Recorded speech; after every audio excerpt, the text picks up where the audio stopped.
tell me a story about how you met Jocko Johnson.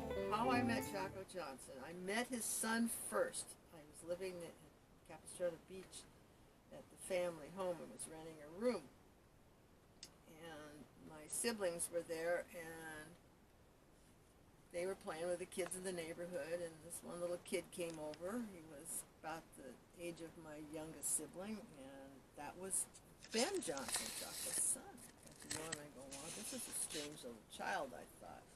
Maybe there was something odd about him. But finally, I got it together. My sisters went over there one at a time, and they were so cute. The youngest one was just adorable.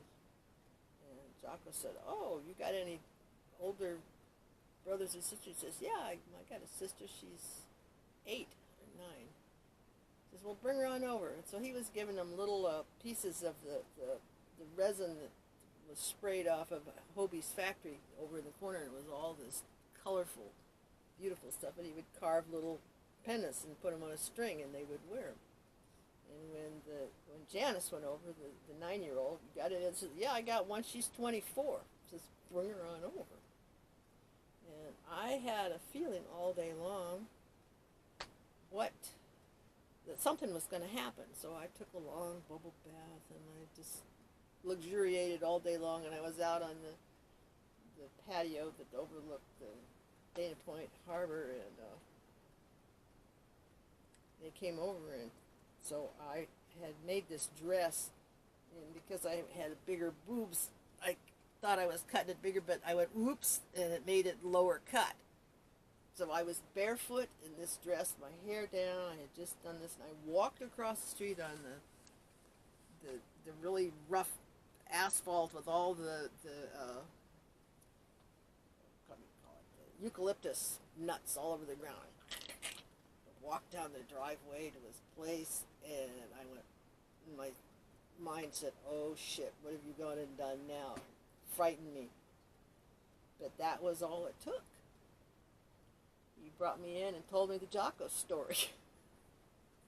So what's the Jocko story? Was he doing? What was he doing then? That's when he was fully immersed into racing.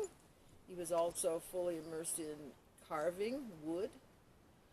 And it was all about his race car, and he pulled out the book, and I went, I know that car.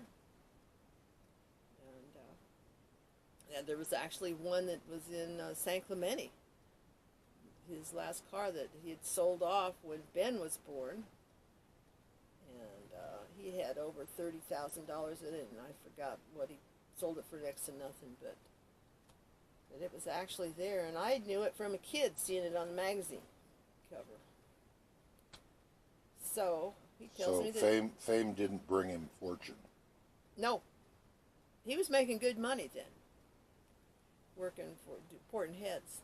He was famous on coast to coast in the racing world. They heard his porting work because he made the cars go faster by knowing, he just had an instinctive talent for aerodynamics. So that was how that happened, and well, 3 days later, he had a big party with Don Garlitz was in town and stuff, and everybody came, and he was making tacos. That's when I was first introduced to the tacos, and there was a lot of pot smoking going on that evening, and there was a lot of booze and whatever, and there were so many joints and pipes going around the room. There must have been 5 or 6 at a time. And I was sitting on the floor, and I'm like, holy moly. And that's when Big Daddy Don Garlitz, earlier, that first day, I was the first girl there because I got off work early. I went to work at 7 in the morning, so I was there early, and then Big Daddy walks in, and he sees me. He thought I was some hired talent because they were used to whores. So here I am, this 24-year-old redhead, looking good. And Don Garlitz walks up, and he says, hello, I'm Big Daddy. I says, so what? I'm Joanie. And he was hooked, because he liked to be abused, I think. And so he followed me around the whole evening, and tried to get me to give him my artwork. He grabbed me and stuck his tongue in my mouth. So do you feel that was in today's morality inappropriate behavior on his part? Very, very inappropriate. Whoa. It's a good thing he's not running for president. That's right. And I'd learned a lot about him, how he was so abusive. He had some groupie once that came with him. He showed up at we were poor. So when I was there with Jocko for a while, and then he got scared and made me leave. So I went back home and was gone for a while. And I remember I could walk down the street to visit my friends, and I could feel his eyes peeking through the curtains, just burning through there. He was regretting they'd let me get away. But months later, I said, okay, being somewhat psychic or intuitive, if you want to call it that, I said, okay, it's time, and I went across the street, and that we never were apart after that. So it was 37 years together, pretty much 24/7. I figured there was maybe only a month or so of days that we were apart in all those years. We worked together, played together, loved together, cooked together, and it was an interesting life with him. And the art, we did art together. It was wonderful. We created art and got into the Laguna Beach Festival of Arts, and I felt that was like getting my master's in art, to get accepted into that highly esteemed art show. Okay, that brings up a question. Do you still have any of his artwork left after the house fire? Not much. I got some in here. I've got a little bit. Little things that I had in this trailer stashed away. Where did I move everything? It's on the other side. Can't reach it. There's some stuff over here. Little tiny things, and I've got a whole box. Oh, I know, a whole box of miniatures.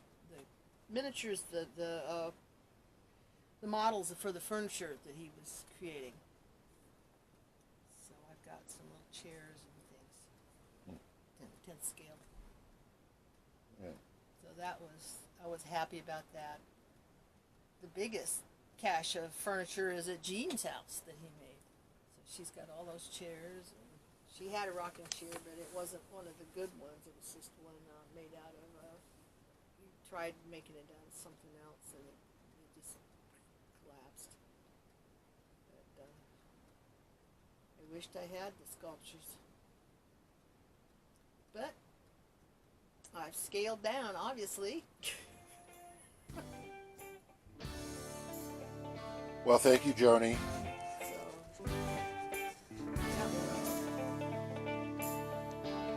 Yeah.